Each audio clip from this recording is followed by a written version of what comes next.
Turn, prepare, comfort others, and live as citizens of the kingdom already coming. Chapter 6.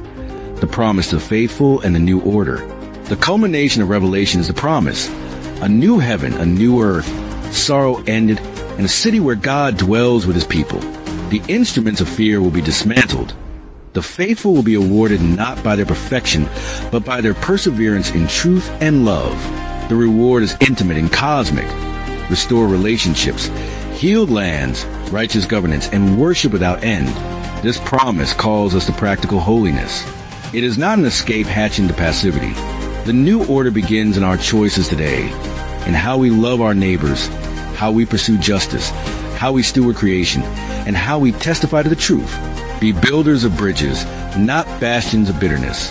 The Lord will return to inherit a people who have kept the flame of mercy alive.